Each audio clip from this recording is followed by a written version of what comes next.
నమస్తే. ప్రస్తుతం మనతో పాటు ఉన్నారు ఆర్థిక రాజకీయ విశ్లేషకులు నాగార్జున రెడ్డి గారు ఉన్నారు. సార్ నమస్తే. నమస్తే.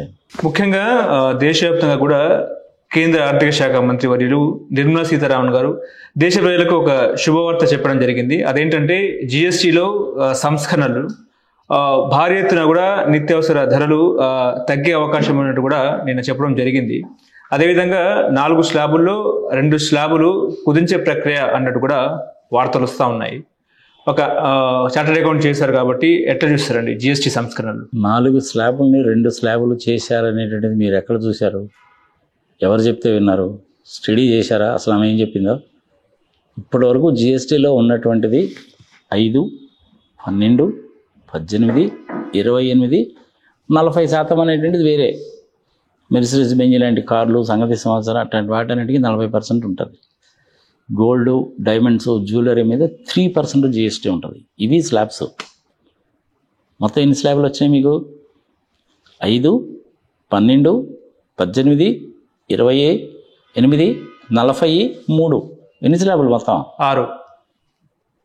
మరి 4 స్లాబులు అంటారేంది మీరు?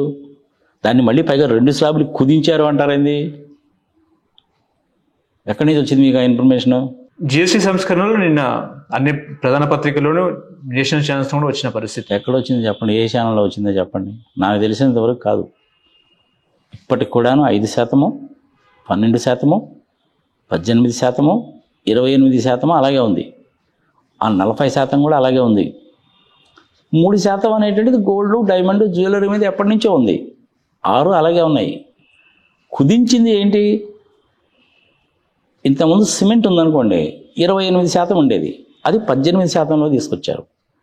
కొన్ని 18%లో ఉండేటువంటి జిఎస్టీ రేట్లు 12%లో తీసుకొచ్చారు. కొన్ని 12లో ఉన్నటువంటి వాటిని 5కి తీసుకెళ్లారు. 5%లో ఉన్నటువంటి వాటిల్లో కొన్ని 0 చేశారు.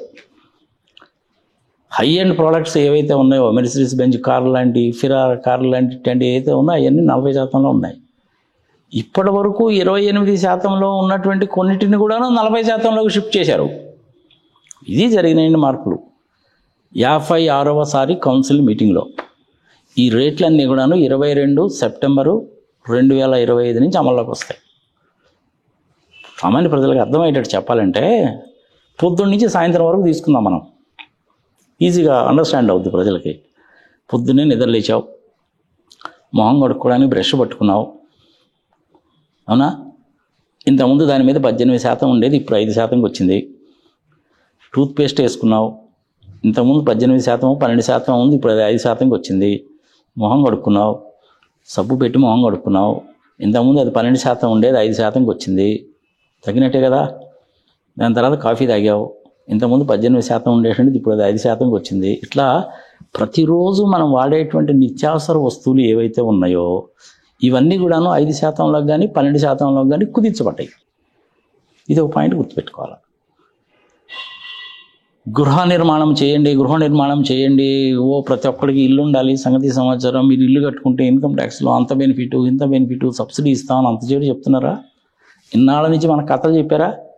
స్టీల్ మీద 28% ఉండేది, అది 18 చేశారు. సిమెంట్ మీద నిన్న మొన్నటిదాకా కూడా 28% ఉంది, అది ఇప్పుడు 18% చేశారు. అవునా?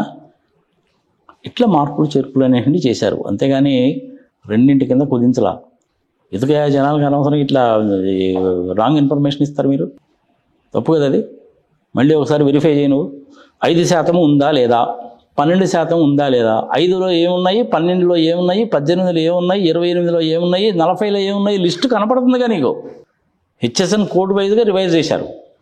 మనం రెగ్యులర్గా వాడేటువంటి టూత్పేస్టు, బ్రష్, సోపులు, తలగ పెట్టుకునేటువంటి ఆయిల్స్, తినేటువంటి పదార్థాలు అంటే ఏది, రైసు ఎట్సెట్రా, పాలు, బట్టరు, చీజు, మిల్క్, బ్రెడ్, వంట నూనెలు ఏవైతే వాడుతుంటామో ఇవి, ఇట్లాంటివన్నీ కూడా ప్రతిరోజు వాడతాంగా మనం. వాటిల్ని 18% నుంచి 5%కి, 12% నుంచి 5%కి తీసుకొచ్చారు. పెంచలా. ఒక సామాన్య మానవుడికి ఇది ఉపయోగమే. అంతవరకు బాగానే ఉంది. కొన్ని 18%లో ఉండేవి 28%లో ఇప్పటి వరకు ఉన్నటువంటి హెచ్ఎస్ఎన్ కోడ్స్ని 40%లో కూడా తీసుకెళ్లారు. దాని మూలంగా ఆదాయం ఎక్కువ వస్తుందిగా. అది మటుకు నిర్మలా సీతారామన్ గారు చెప్పరు.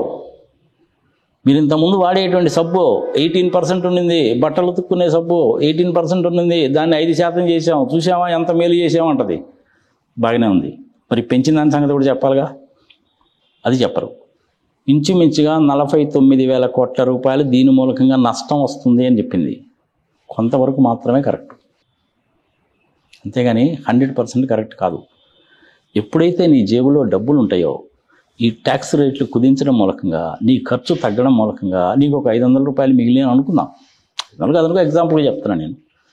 500 రూపాయలు అనేటువంటిది ట్యాక్స్ తగ్గించడం మూలకంగా మిగిలింది. నువ్వేం చేస్తావు? ఆ 500 తీసుకెళ్ళి నువ్వు బ్యాంకులో డిపాజిట్ చేసుకున్నావు. సుజనా చౌదరి లాంటి 3rd క్లాస్ ఫెలోస్కి బ్యాంకులో లోన్ ఇచ్చారు, ఆయన ఏమో డబ్బులు కట్టడు, మళ్ళీ మనకు బొక్క.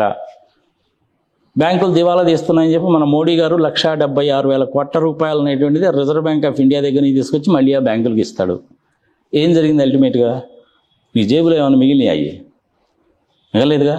ఆ 500 రూపాయలు నువ్వు వస్తువులు కొనుక్కోవడానికి ఖర్చు పెడితే దాని మీద మళ్ళీ జిఎస్టీ అయితే వస్తుందిగా. ఇది క్యాలిక్యులేట్ చేసుకోవాల్సిన పద్ధతి. అసలు సిసలైనటువంటి మార్పు ఎప్పుడు రావాలి అంటే పెట్రోలు, డీజిలు, గ్యాసు.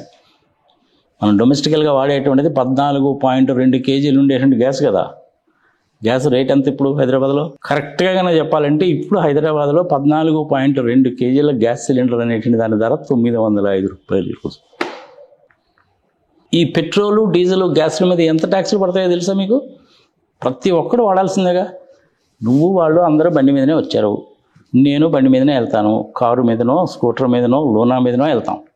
మన అపార్ట్మెంట్స్లో ఉండే చాకలోడు కూడా ఇవాళ రేపు 2 వీలర్ మీదనే వస్తున్నాడుగా. చాట్ బండి పెట్టుకునేవాడికి కూడా ఉందిగా, ఉందా లేదా? సాయంత్రం పూట ట్యాంక్ బండి దగ్గర కానీ అక్కడ కానీ ఐస్ క్రీమ్ బండి అర్ధరాత్రి 12 గంటలుగా పెట్టుకునే వాడికి కూడాను వెహికల్ ఉందిగా. వీళ్ళందరూ పెట్రోల్ వాడాల్సిందేగా. చిన్న చిన్న వెహికల్స్లో అయితే డీజిల్ ఉండదుగా, పెట్రోలే. హైదరాబాద్లో ఈరోజు పెట్రోల్ ఎంత? 107 రూపాయలు. అవునా? ఈ 107 రూపాయల పెట్రోల్లో నీకు ట్యాక్స్లు ఎంత ఉంటాయో తెలిసిన? 55% నీకు ట్యాక్స్లే ఉంటాయి. చెప్తా, రాసుకో ఒకసారి, రాసుకో నువ్వు కూడా. పర్లేదు చెప్పండి. ఈరోజు మనం బ్రెంట్ ఆయిల్ కొన్నా, బ్రెంట్ క్రూడ్ ఆయిల్ కొన్నా, WTI కొన్నా, ఇంకోటి కొన్నా కానీ ఒక్కొక్క బ్యారెలు $66 పడుతుంది మనకి. ఇవాళ ఉన్నటువంటి రేటు కనుక తీసుకుంటే డాలర్ రేటు 88 రూపాయలు. ఒకసారి మల్టిప్లై చేసుకో, ఎంత వస్తుంది నీకు? $66 పర్ బ్యారెల్ ఇంటూ 88 రూపాయలు అనేటువంటిది పర్ డాలర్ 5,808 రూపాయలు. ఒక్క బ్యారెల్ నువ్వు కనుక ప్రాసెసింగ్ కనుక చేస్తే 159 లీటర్లు పెట్రోల్ కానీ డీజిల్ కానీ 2 కానీ వస్తాయి. ప్లస్ వేరే ముడి పదార్థాలు కూడా వస్తాయి. ఎక్కడ వరకు పోద్ది? నీకు వచ్చేటువంటి గ్రీజు, మన రోడ్ల మీద వేసుకున్న తారు, అదంతా వేస్ట్ మెటీరియల్. నేను దాని లెక్కలో తీసుకోవట్లా. దీని ఖర్చే కనుక తీసుకుంటే 5,808. దీన్ని నేను 159 పెట్టి కనుక డివైడ్ చేస్తే 36 రూపాయల 52 పైసలు అనేటువంటిది బేసిక్ ప్రైస్. ఇది ఎంత? 36 రూపాయల 52 పైసలు అనేటువంటిది బేసిక్ ప్రైస్. ఇది ఓన్లీ క్రూడ్ ఆయిల్ ఖర్చే. దీనికి ఒక 2 రూపాయలు అనేటువంటిది ఓషన్ ఫ్రైట్ ఇన్సూరెన్స్ కలుపుకో, ప్లస్ 2 రూపాయలు కలుపుకో, 38 రూపాయల 50 పైసలు. ప్లస్ దీనికి ఒక 10 రూపాయలు అనేటువంటిది రిఫైనరీస్లో ప్రాసెస్ చేయాలిగా. అది బాంబే కావచ్చు, విశాఖపట్నం కావచ్చు, మదురై కావచ్చు, కొచ్చిన్ కావచ్చు, బాంబే కావచ్చు, ఎక్కడైనా. అది 10 రూపాయలు, 48 రూపాయల 50 పైసలు. దీనికి 4 రూపాయలు అనేటువంటిది డీలర్కి ఇచ్చేటువంటి కమిషన్ పెట్రోల్ పంపుడికి. రౌండ్ ఫిగర్స్లో చెప్తున్నాను నేను. ఇదంతా కనుక కలుపుకుంటే నీకు 52 రూపాయల 50 పైసలు వచ్చింది. ఇదేనా? రౌండ్ ఫిగర్ చేసుకుందాం, 53 రూపాయలు చేసుకుందాం, ఇటోటో ఏమి 53 రూపాయలు అనుకో మొత్తం కలిపి, ఇంతవరకే. ఇక ఇక్కడి నుంచి నీకు ట్యాక్స్ల వ్యవహారం మొదలవుద్ది. రేట్ ఎంత నీకు హైదరాబాద్లో? 107 రూపాయలు. అంటే 54 రూపాయలు అనేటువంటిది కేవలం పన్నులే. ఇది న్యాయమా ధర్మమా? ప్రజల విజ్ఞతకు వదిలేద్దాం. పచ్చి దోపిడీ అనమాట ఇది. ప్రజల్ని నిత్యావసర వస్తువు కింద ట్రీట్ చేసేటువంటి గ్యాస్ సిలిండర్లను కూడా ఎంత దారుణంగా ట్యాక్స్లు వేస్తున్నారో చూడాలి. దీని మీద కొట్లాడాలి మనం.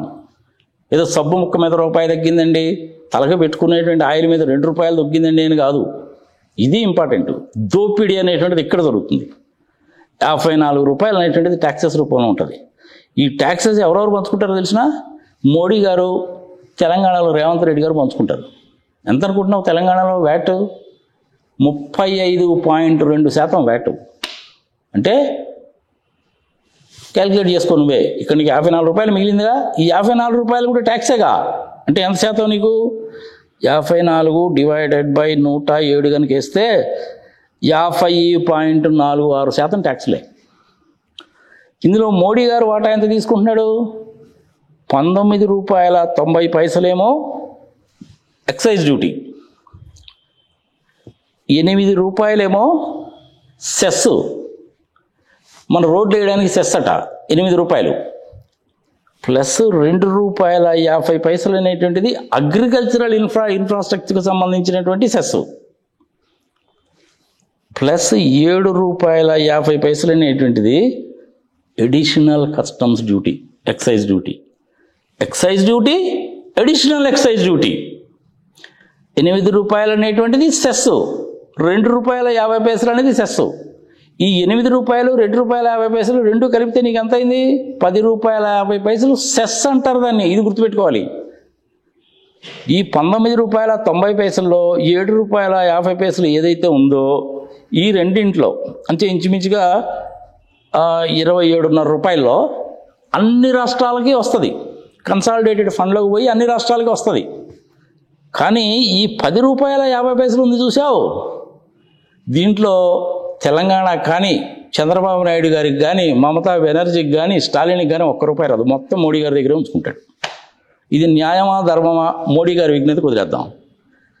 ఈ సెస్ అనేటువంటిది పెద్ద బూత్ అన్నమాట. ఇది ఇందులో స్టేట్ గవర్నమెంట్స్కి నష్టం. ఏ చీఫ్ మినిస్టర్ కూడాను ఈ రోజు వరకు కూడాను దీని గురించి మాట్లాడలే. కారణం ఎవడు స్వార్థం వాడిదే. రేవంత్ రెడ్డి గారు గట్టిగా ఏమైనా మాట్లాడతాడా దీని గురించి? ఇది ఎక్కడ న్యాయం అండి? 10 రూపాయల 50 పైసలు సెస్సుల రూపంలో పెట్టి మీరే ఉంచేసుకుంటారు ఏందండి, మా స్టేట్ గవర్నమెంట్కి 1 రూపాయి రాదు కదా అని రేవంత్ రెడ్డి గారు ఎందుకు అడగరు. చంద్రబాబు నాయుడు ఎందుకు అడగడు. జగన్మోహన్ రెడ్డి ఎందుకు అడగలేదు? అడగరు. ఎందుకని? ఎవడు స్వార్థం వాడిదే. రేవంత్ రెడ్డి గారు గట్టిగా మాట్లాడితే ఏంది మాట్లాడుతున్నావు రేవంత్ అంటే, వయసులో చిన్నోడు కాడు రేవంత్ అనొచ్చులే. మోడీ గారు 50 లక్షల రూపాయలు రెడ్ హ్యాండెడ్గా దొరికిపోయావుగా, 5 కోట్లకు ఎమ్మెల్సీని బేరం పెట్టి కేసులో ఇరుక్కున్నావుగా, బెయిల్ మీదనేగా తిరుగుతున్నావు, ఏంది నువ్వు నన్ను గురించి మాట్లాడుతున్నావు అంటాడు. చంద్రబాబు నాయుడిని అడిగారనుకో 371 కోట్లు, ఏంది నీ సంగతి అంటాడు. జగన్మోహన్ రెడ్డిని అడిగానుకో చెప్పొచ్చు 16 నెలలు జైల్లో ఉండి వచ్చినాడు, నువ్వు మాట్లాడి ఏంది అంటాడు. మమతా బెనర్జీ ఏమైనా అడుగుదాం అనుకున్నానుకో, చెప్పొచ్చు బర్మా నుంచి వచ్చిన రోహింగ్యలను, బంగ్లాదేశ్ నుంచి వచ్చిన వాళ్ళు చాలామంది నీ వెస్ట్ బెంగాల్లో ఉన్నారు, వాళ్ళందరికీ నువ్వు ఆధార్ కార్డులు ఇచ్చి ఓటర్లను చేసావు అంటారు. ఆమ్ ఆద్మీ పార్టీకి సంబంధించిన కేజ్రీవాల్ అడిగావనుకో, జైలుకు పోయి వచ్చిన నువ్వు కూడా మాట్లాడతావా, జనాలకు మందులు పోసి గందరగోళం చేసావు కదా నువ్వు అంటాడు. వీళ్ళెవ్వరూ మాట్లాడరు. ఎందుకంటే ఎవరి ప్రాబ్లం వాడిదే. ఇట్లా ఈ విధంగా ఏంటంటే ఆ మోడీ గారు చేసేటువంటి దోపిడీ వ్యవహారానికి వీళ్ళెవరూ అడ్డుకట్టేరు. ఎవడు స్వార్థం వాడిదే. అల్టిమేట్గా ఏంటి, నువ్వు నేను సంకరాగిపోతున్నా. ఆంధ్రప్రదేశ్లో కానీ, తెలంగాణలో కానీ, దేశవ్యాప్తంగా కానీ ఈ నిత్యావసర వస్తువు అయినటువంటి గ్యాసే తీసుకోను. ప్రతి ఒక్కడికి అవసరమేగా. హైదరాబాద్లో 905 రూపాయలు కదా, 55% కదా నీకు ట్యాక్సెస్ పడుతున్నాయి దీని మీద, అవునా? అంటే 905 రూపాయలు ఇంటూ 55%, అంటే ఇంచుమించుగా 497 రూపాయలు అనేటువంటిది నీకు ట్యాక్స్ రూపంలో బద్ది. అందుకని వీళ్ళందరూ ఏమంటారంటే, మేము 400 సబ్సిడీ ఇచ్చాము, 3 సిలిండర్లు ఫ్రీగా ఇచ్చాము, డబ్బాలు కొట్టుకుంటారు అన్నమాట. ఇవన్నీ అసలు దాని గురించి మటుకు అడగరు. ఇది న్యాయమా ధర్మమా అనేది ప్రజల విజ్ఞతకు వదిలేద్దాం. ఈ సందర్భంగా రష్యా నుంచి ఇప్పుడు మనం ఆయిల్ కొనుక్కుంటున్నాం. 40% డిస్కౌంట్ ఇప్పుడు మనకి. మొదట్లో 35% ఇచ్చారు, మొన్న మళ్ళీ ఇంకో 5% ఇచ్చారు కాబట్టి 40% డిస్కౌంట్కి వస్తుంది నీకు. అంటే $66ది $26 మనకి డిస్కౌంట్ పోగా $40కే మనకు వస్తుంది. తక్కువ వస్తుందిగా మనకి, అవునా? మెజారిటీ ఆఫ్ ద ఆయిల్ అంతా ఇప్పుడు మనం అక్కడి నుంచే కొంటున్నాంగా. మరి ఆయిల్ అంతా ఏమైపోయింది? ఆ ఆయిల్ని ప్రాసెస్ చేసి అంబానీ గారు, ప్రత్యేకంగా అంబానీ గారు ఎక్స్పోర్ట్ చేసుకుంటున్నారు. దాని మూలకంగా అంబానీ గారికి లక్షల కోట్ల రూపాయలు బెనిఫిట్. నీకు నాకేమన్నా ఒక రూపాయి ఇచ్చిందా? ఓ 10 పైసలు తగ్గిందా? తగ్గలేదుగా. మరి మోడీ గారు ఆ పని చేయొచ్చుగా. ఇప్పుడు చెయ్యరా పని. రేపు బీహార్ ఎలక్షన్స్ నోటిఫికేషన్ రాని అప్పుడు ఎక్సైజ్ డ్యూటీ తగ్గించేస్తారు. ఎక్సైజ్ డ్యూటీ కనుక తగ్గింది అనేసి అంటే స్టేట్ గవర్నమెంట్ వాళ్ళకి నష్టం. ఎందుకంటే ఆ ఎక్సైజ్ డ్యూటీ మీద వీళ్ళు ఆధారపడి ఉంటారు. మోడీ గారిది ఎక్సైజ్ డ్యూటీ 20 రూపాయలు అనుకో, మన రేవంత్ రెడ్డి గారిది 35% దాని మీద. ఆయన 20 రూపాయలని 10 రూపాయలు చేశాడు అనుకో, ఈయనకి ఎంత వస్తుంది? అంతకుముందు 7.5 రూపాయలు వచ్చేది పడిపోద్ది ఒక్కసారి. అందుకని రేవంత్ రెడ్డి గారు రోజు పొద్దున లేసి ఏం చేస్తాడంటే, మోడీ గారు మీరు ఎక్సైజ్ డ్యూటీ తగ్గించబాకండి, పెంచండి అని దండం పెట్టుకుంటాడు. ఈయన దగ్గరకు వచ్చేసరికి నేను ఎక్కడ పెంచానండి, నా పర్సంటేజ్ 35% అలాగే ఉంది, నేనేం పెంచలేదు, మోడీ గారు పెంచాడండి అంటాడు. కానీ మోడీ గారు ఎక్సైజ్ డ్యూటీ కనుక తగ్గించాడంటే కూడా ఈయన ఎడుస్తాడు. ఇది దేశంలో పెట్రోలు, డీజిల్, గ్యాస్ సిలిండర్ మీద ఉండేటువంటి పద్ధతి. నేనేమంటానంటే, రష్యా నుంచి ఇంపోర్ట్ చేసుకొని నువ్వు డిస్కౌంట్లో తెచ్చుకున్నా నాకు ₹1 రాలా, అంతకుముందు నాకు ₹1 రాలా. $100 ఉన్నప్పుడు నువ్వు రేటు పెరిగింది అని పెంచావు, అది $60 వచ్చినప్పుడు రేటు తగ్గింది, కానీ నువ్వు నాకు తగ్గించలా. ఇప్పుడు రష్యా వాళ్ళు డిస్కౌంట్ ఇచ్చినా కానీ నువ్వు నాకు తగ్గించలా. అంటే ఇది ప్రజలని ద్రోహం చేసినట్టా కాదా? ఒకసారి ఆలోచించండి ప్రజలందరూ. ట్యాక్సులు రేట్లతో సహా చెప్పే కదా నేను. అసలు సిసలైన మతలబు ఎక్కడున్నాయి అంటే ఇక్కడ ఉంది. ఈ సబ్బుల మీద వాటి మీద వీటి మీద తగ్గించాము ఇంతసేపు డబ్బా కొట్టుకుంటారు. ఒక్కసారి పెట్రోలు, డీజిల్ వీటి మీద తగ్గించమనండి, ప్రజల డేబుల్లో డబ్బులు ఎట్టుంటాయో చూడండి. ఒక సామాన్య మనుడు నువ్వైనా నేనైనా కానీ ఒక 15 లీటర్లు వాడుతున్నావు అనుకో, అంతేనా? 15 లీటర్లు వాడుతున్నావు అంటే నెలకి 1500 వద్దా లేదా? నువ్వు దీన్ని జిఎస్టీలో కనుక తీసుకొస్తే మ్యాక్సిమం మనకి ₹70 పెట్రోల్ వస్తుంది. అంటే నీకు ₹37 మిగిలిందా లేదా? మిగులుతుందిగా, అవునా? పర్ లీటర్కి ₹37 మిగులుతుందా లేదా నీకు? ఇప్పుడు నీకు 37 ఇంటూ 15 లీటర్లు వేసుకుందాం, 555, ₹555 నీకు రోజు ప్రతి నెల మిగులుతుంది. ఇది మళ్ళీ నువ్వు వేరే వస్తువులు కనుక కొనుక్కుంటే నీకు జిఎస్టీ పొద్దా లేదా? ఇది ప్రజలు ఆలోచించాలి. అంటే ఏంటంటే వీళ్ళు ఇట్లా పెట్రోల్ మీద, డీజిల్ మీద, గ్యాస్ మీద ఎక్కువగా ట్యాక్సెస్ వేసి ప్రపంచంలో ఏ దేశంలోనూ ఉండదు. పక్కన ఉన్న శ్రీలంకలోనేమో తక్కువ, పాకిస్తాన్లోనేమో తక్కువ.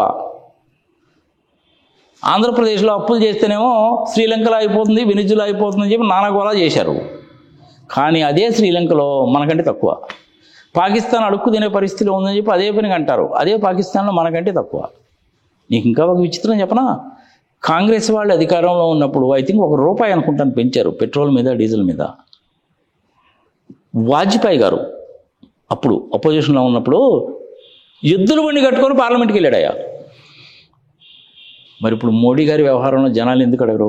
రేవంత్ రెడ్డి ఎందుకు అడగడు? జగన్మోహన్ రెడ్డి ఎందుకు అడగలేదు? చంద్రబాబు నాయుడు ఎందుకు అడగడు? స్టాలిన్ ఎందుకు అడగడు? వీళ్ళందరూ ఎందుకు అడగరు? సెస్ రూపంలో ₹10 తీసేసుకుంటున్నావా నువ్వు? ₹1 ఇవ్వడలా. అదే ₹10 అనేటువంటిది నీకు కన్సాలిడేటెడ్ ఫండ్లో కనుక వెళితే, అన్ని రాష్ట్రాలు కనుక డిస్ట్రిబ్యూట్ అయితే 41% ఇవ్వాలి. అంటే ₹10, ₹4, 10 పైసలు అనేటిది అన్ని రాష్ట్రాలకు పంచాలి నువ్వు. దాని మూలంగా రాష్ట్ర ప్రభుత్వాలకు ఆదాయం ఎక్కువ వస్తుంది కదా. వీళ్ళు ఎందుకు అడగరు? ఎవడి స్వార్థం వాడిదే. వీళ్ళందరూ కలిసి ఏం చేస్తున్నారంటే నిన్ను నన్ను బాధేస్తున్నారు. ఇది ప్రజలు గుర్తుపెట్టుకోవాలా. ఇప్పుడు దాన్ని నువ్వు జిఎస్టీ ప్రివ్యూలోకి తీసుకొచ్చి నువ్వు అంటున్నావు కదా, 2 స్లాబులు ఉన్నాయండి, 5%, 18% అని. 18% కాదు, నువ్వు 28% వేసుకున్నా తప్పులేదు. 18%లో కనుక తీసుకొస్తే నీకు ఇంకా ఎక్కువ మిగులుతుంది. మ్యాక్సిమం ₹65, ₹70 కంటే నీకు పెట్రోల్ కాస్ట్ ఉండదు. అది చెయ్యాలి. అంతేగాని సబ్బు ముక్క మీద తగ్గించా, టూత్ పేస్ట్ మీద తగ్గించా, తల నూనె మీద తగ్గించా, పిల్లలు తినే బిస్కెట్ల మీద తగ్గించా, చాక్లెట్ల మీద తగ్గించా. బాగా డబ్బులు ఉన్నటువంటి వాడే కదా గోల్డ్, డైమండ్స్, జ్యువెలరీ కొనుక్కునేది. దానికి 3% తెలుసా నీకు? మరి ఇది న్యాయమా, ధర్మమా? ప్రజల విజ్ఞతకు వదిలేద్దాం. కానీ జిఎస్టీలో సంస్కరణలు తీసుకొచ్చిన మాట వాస్తవమే. ఇప్పుడు ఎందుకు తీసుకొచ్చారు అంటే బీహార్ ఎన్నికలు రేపు గుజరాత్లో ఎలక్షన్లు ఉన్నాయి కాబట్టి 2026 సంవత్సరంలో తమిళనాడులో వెస్ట్ బెంగాల్లో ఎలక్షన్లు ఉన్నాయి కాబట్టి అందుకని తీసుకొచ్చారు.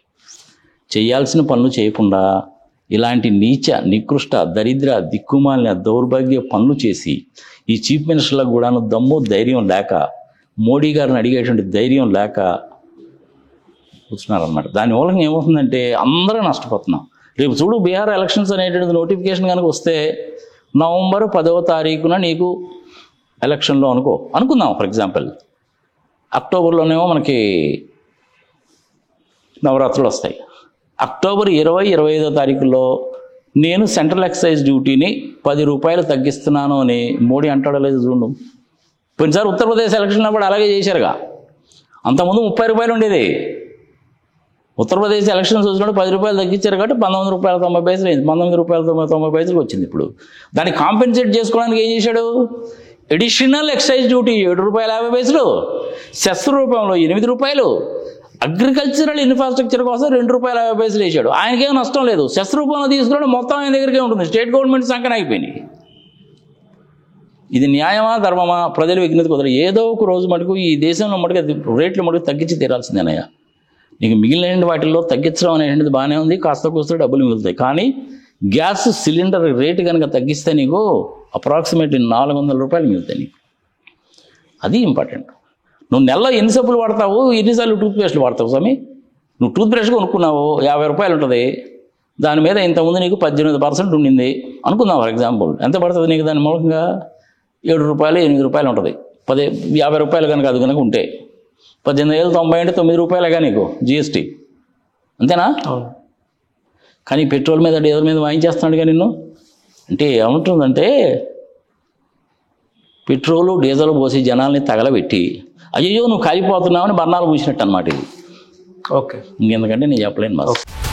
హలో, తెలుగు రాజ్యం ఛానల్ చూస్తున్నారా? సామాజిక రాజకీయ జీవన చిత్రణే తెలుగు రాజ్యం. అతిశయోక్తులు అసత్యాలు ఉండవు. రాజకీయ కోణం కాదు, ప్రజా కోణమే కొలబద్ద. తెలుగు రాజ్యం వీక్షణ మీ ఉత్తమ అభిరుచికి నిదర్శనం.